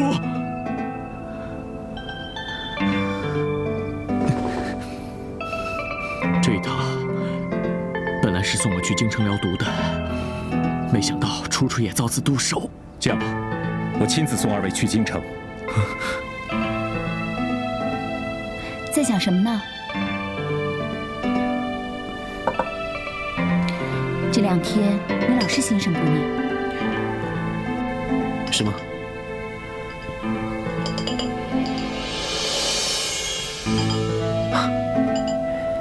任何事情经过你的调教，总是能发挥200%的潜力。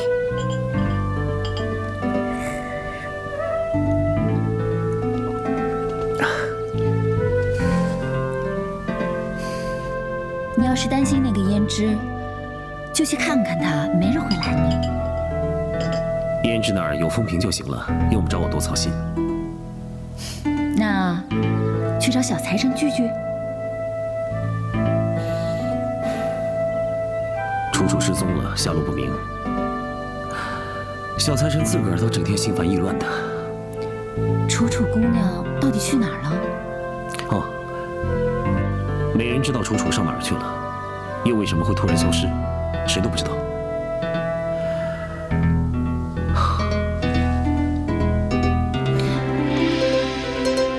难道真的有人护送翡翠娃娃和楚楚出京？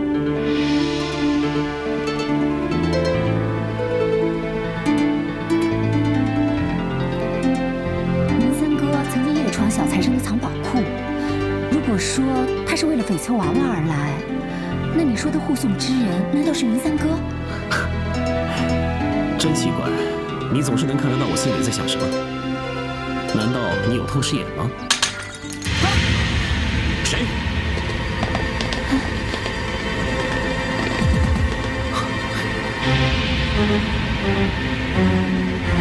胭脂。哼。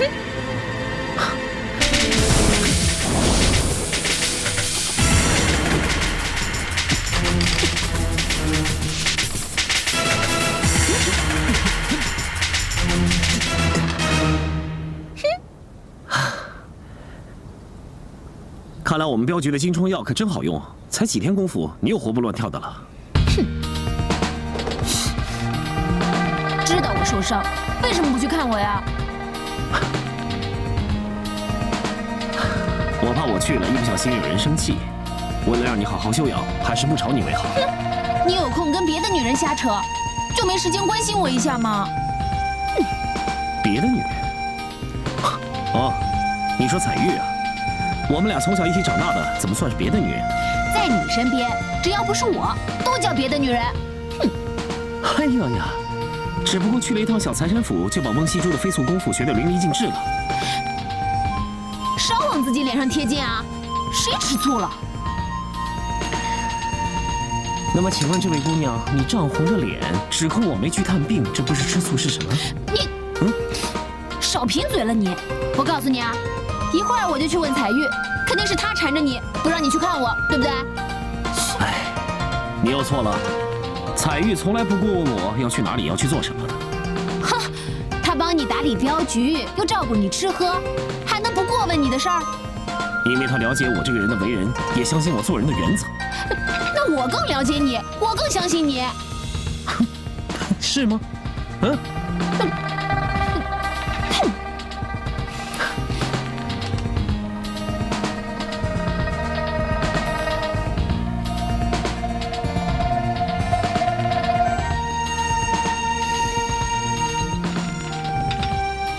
好了，我说了，彩玉跟我从小一块长大的。一起长大，一起长大就可以那样握着手吗？又不是亲兄妹。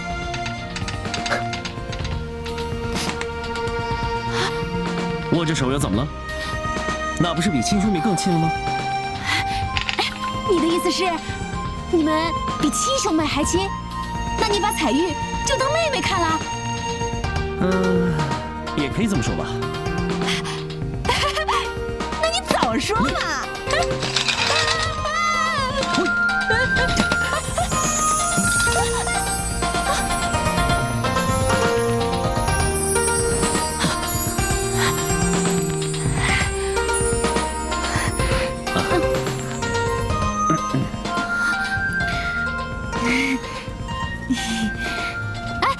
姑娘，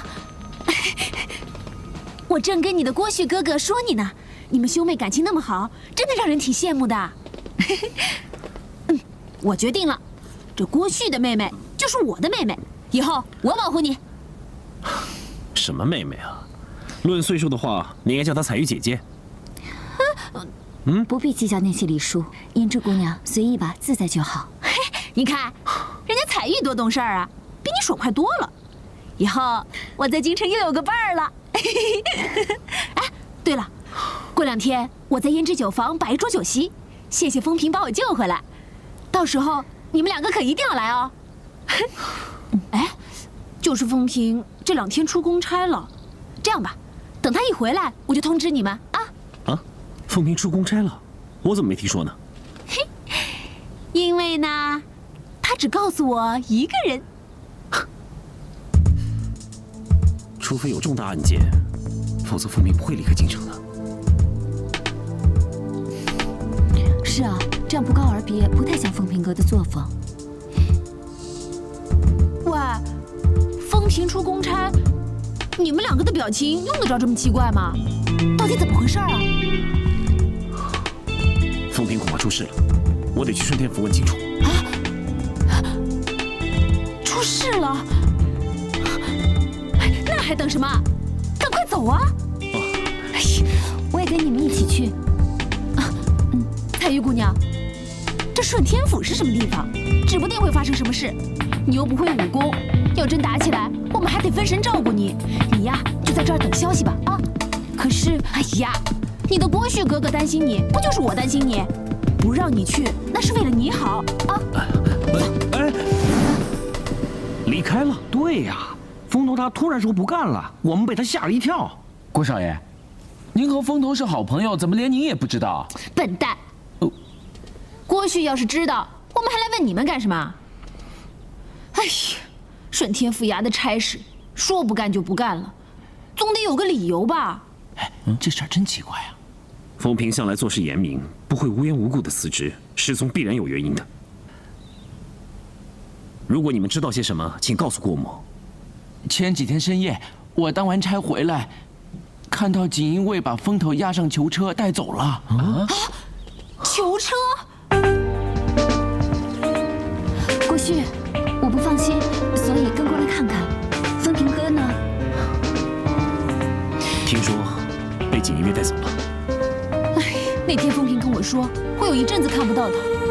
原来他早就知道自己会出事的。哎呀！北镇抚司赵玉，那可不是人待的地方，这可怎么办呢？劫囚！啊！你疯了！在顺天府大门口嚷嚷喊劫囚，你不要命了？朋友有难，两肋插刀，死不足惜。郭旭，如果咱们俩联手的话，我就不信打不过那帮锦衣卫。你这三脚猫的功夫，上回在小财神府被打得落花流水，你苦头还没吃够吗？你还想再闯一次大祸吗？我可不是风平，不会去冒死救你。不，胭脂，北镇抚司赵玉是狼牙虎口，千万要小心行事，不能贸然行动啊！哎呀，如果北镇抚司真的是地狱的话，那就更不能让风平去了。这件事儿，你要是不管，我管。好啊，你不怕送死，不怕再被五花大绑的话，那你去吧。喂，我说你真是个胆小鬼，风平啊，比你有胆识多了。但是得用对地方。你上回大闹小财神府，一切麻烦都是你惹的，这一切都怪你。你以为我想去啊？还不是翁西珠请我去的。哼，《西游记》里边，孙悟空不也是被玉皇大帝请上天庭，大闹了一番吗？有什么了不起的？你要是把自己比作野猴的话，那我也无话可说了。你们两个你一句我一句的，如果结伙去说相声，一定高朋满座。我算看清楚了，你胆小怕事。风平有难你不救，我被关在小财神府你也不管。哼！胭脂姑娘，你误会了。上回郭旭听到消息，马上就赶过去了，只是晚了一步，风平哥已经把你救下来了。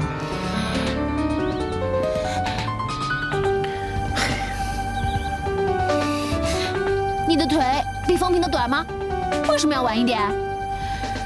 不过看你有这份心，我就不跟你计较了。可是这次风平有事儿，你的腿可要跑快一点啊！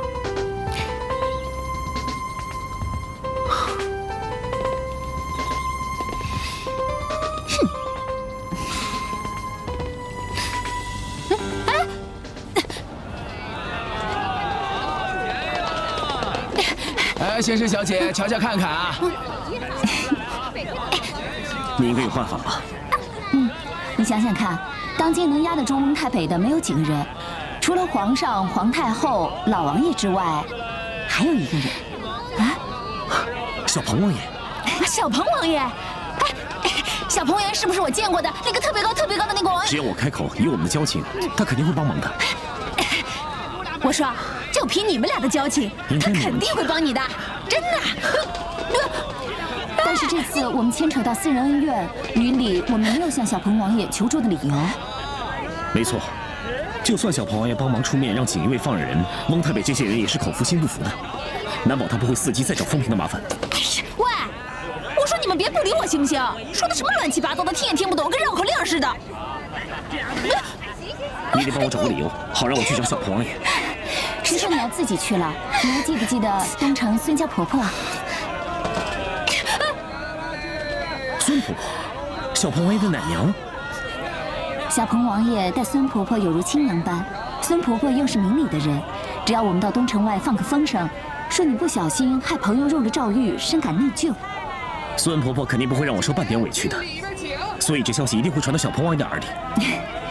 只要小鹏王爷肯从中调解，不就迎刃而解了吗？如此一来，你就不用出面，风平哥也能安然出狱，岂不是两全其美？彩云，你果然聪明，我真的很想看看你那颗细腻无比的心到底长什么样。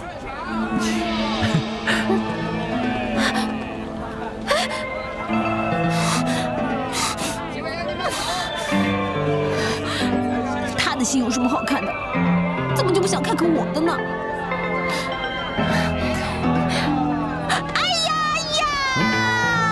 你怎么了？要你管！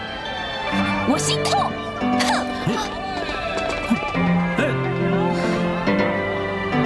他怎么了？楚楚啊，你怎么不告别？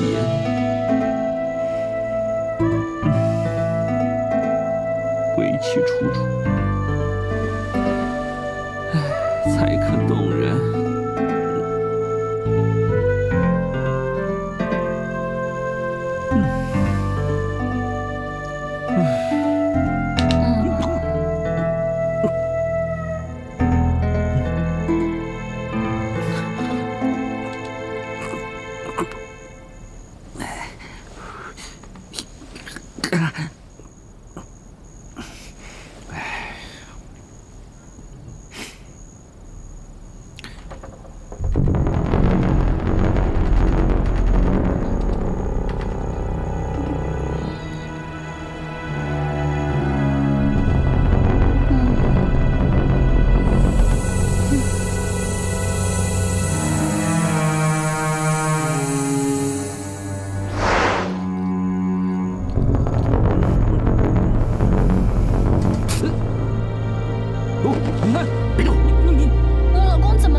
翡翠娃娃交出来，我就饶你们不死。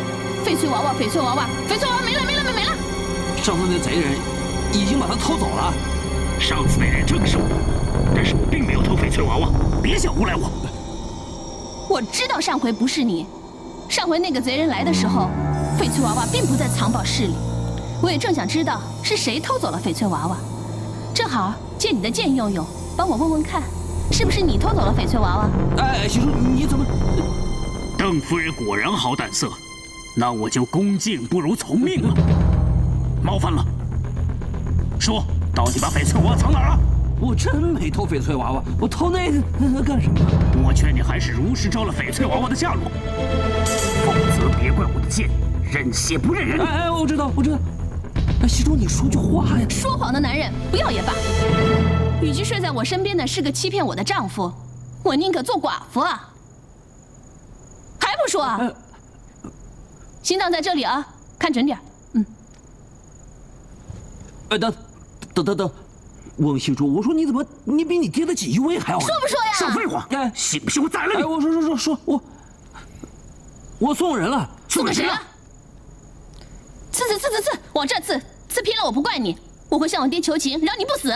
翁西珠，哎，我说我送给神仙居的楚了。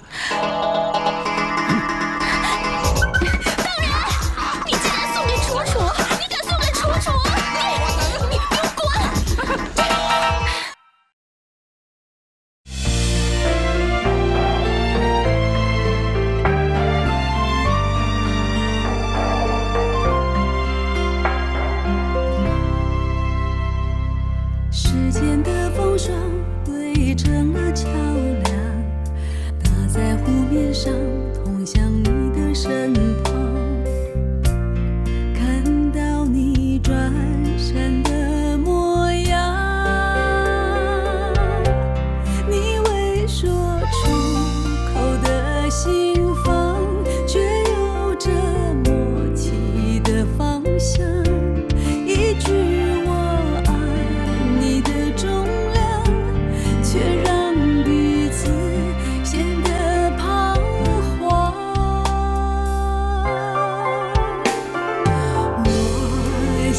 下胭脂红妆，勇敢和你奔向远方。